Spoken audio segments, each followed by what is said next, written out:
One last thing while it is fresh on my mind. This is a small PSA to, I guess I will call it Hater Nation. And by that I mean reaction channels, Kiwi farmers, other people on like atrocious forums, and anyone who discusses this clown show and the acts associated. Um, I really think this moment should be a moment of reflection, right?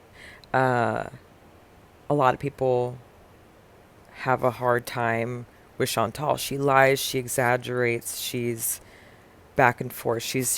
But here's the thing: love her or hate her, Chantal is mentally ill. Of course, there are parts of her personality that may not be favorable. Don't get me wrong. I'm not saying she's the greatest person in the world.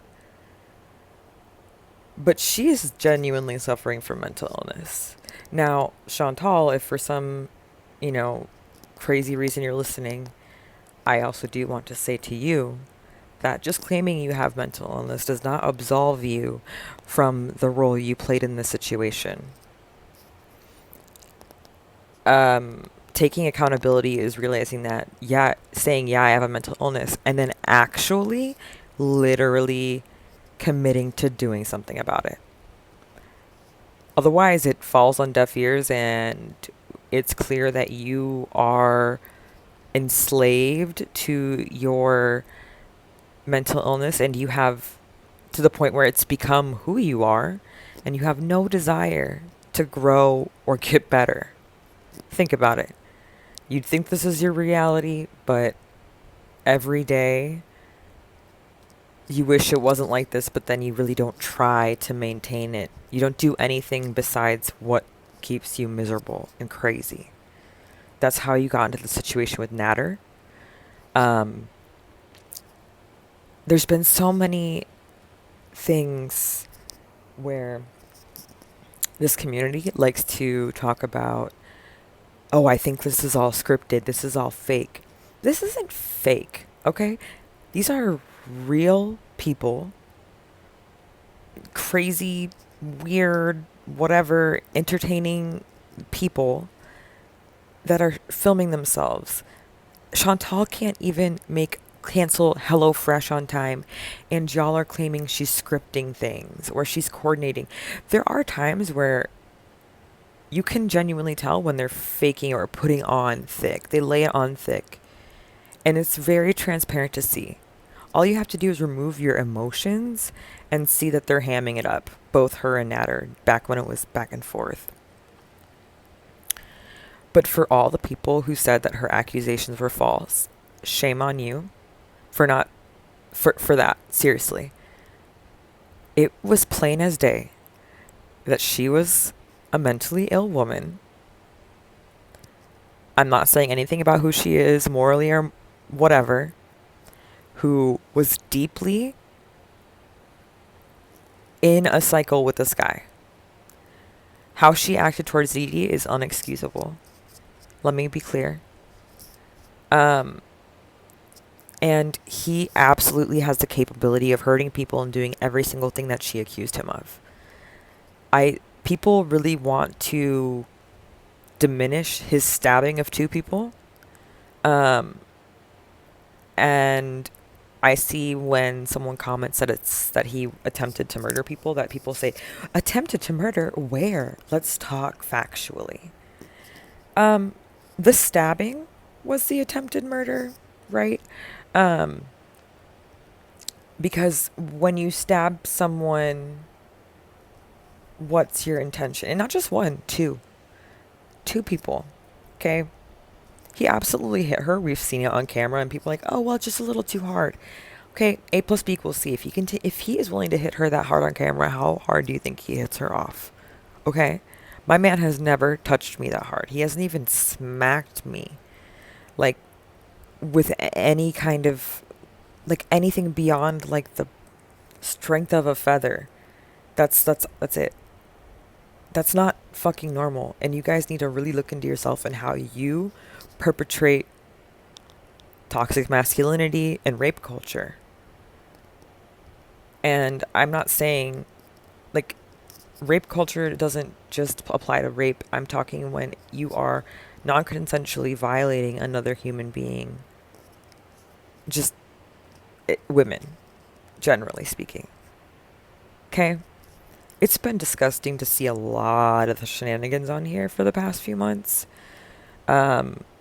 Like, Chantal's not helping herself. Yeah, she does stupid shit. Yeah, she's can be gross. Yeah, she's hedonistic. Yeah, she's a wreck. Yes. All that's true.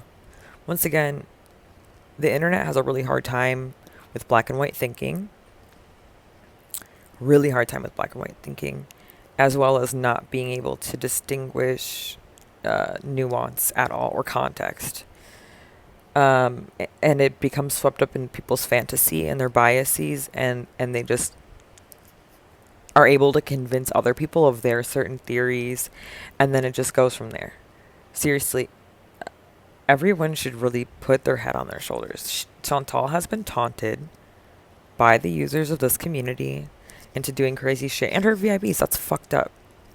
Yeah, Chantal should know not to do it, but there's people who also genuinely bait her into doing things.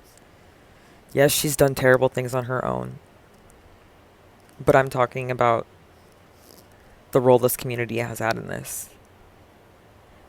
Now, we have created a event, an entertainment event around this abuse. People sitting on this footage, releasing it in parts like it's a fucking episode.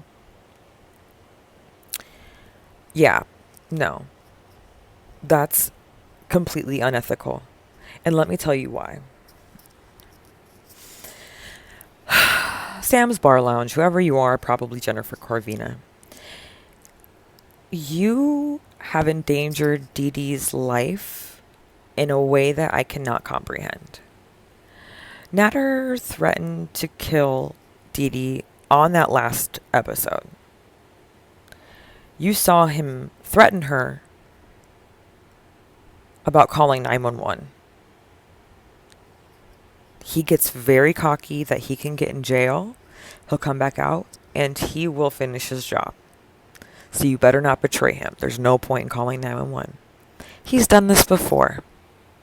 Wake the fuck up, people. I'm so sick and tired of people making excuses and stretching to cover the asses of shitty fucking men.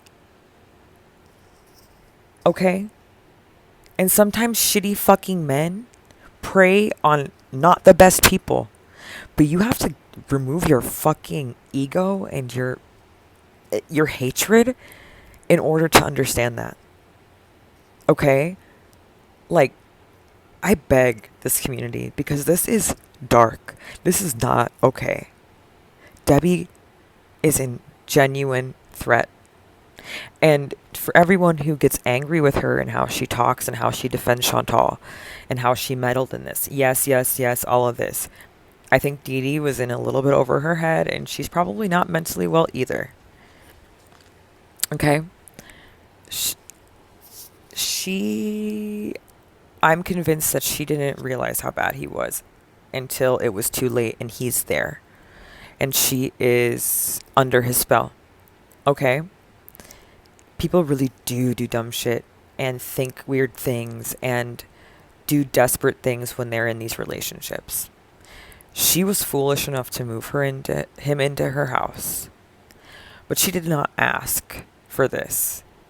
The fact that she's in that situation, he's in her house. Just the other day, when Nader was walking away from his live stream, someone says, Dee Dee, if you need help, remove your glasses. And the minute he had his back turned to her, she took off her glasses all sly. Let me just tell you, that wasn't a fucking coincidence. Okay? Dee Dee is selling you something on camera. Montreal Police Department are listening to the abuser as he's seated next to his fucking victim. She's not gonna out him because she's scared to fucking death.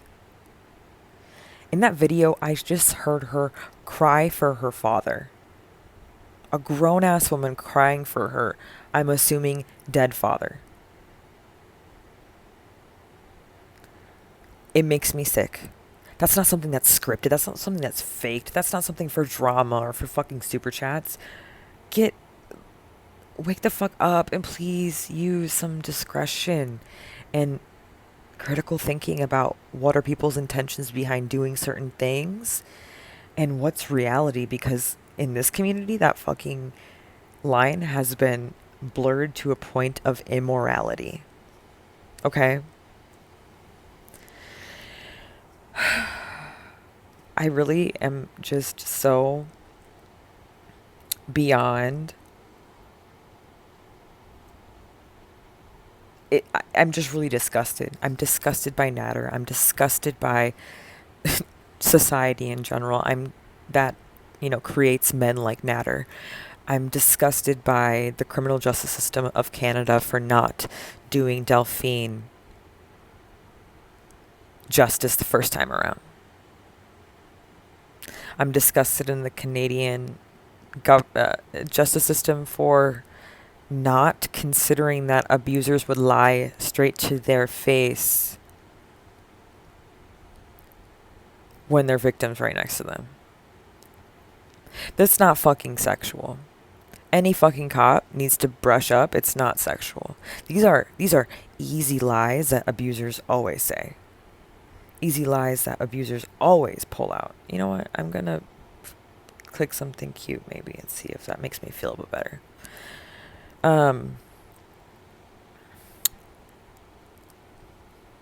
To fall for the easiest, the simplest lies like that can let a dangerous man slip through the cracks. Wake the fuck up. Remove him. Bring him to the station. Bring her and have her alone. And assure her that whatever is told is not going to get back to him. If they tell you, yeah, he's gone and he's far away, he's at the station right now and he's locked up and you're safe, and we won't release him if you say something happened, good.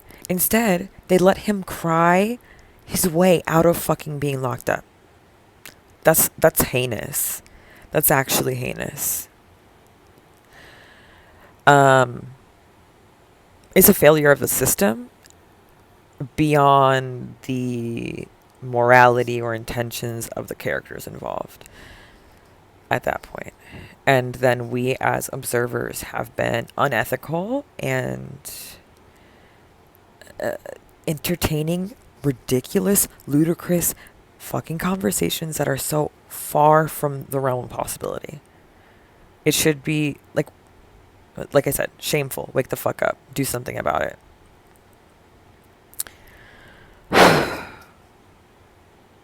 I seriously hope people take this moment to reflect and they don't use this to go flying with rumors or capitulations. Let me tell you what's happening and what will happen. Like I said, I'm speaking from a experienced viewpoint, professionally, personally. Dee Dee is lying and she is being extra fake right now, and she is attacking Chantal because she's covering her ass because she doesn't know how to get Nader out of her fucking home, and she doesn't feel secure that if she gets him out that he will stay out. He has, if you watch that video, he has threatened to kill her if he goes to jail and he comes back. Every single answer to y'all's question has been there all along, but here you see it on video. I hope to God that none of you try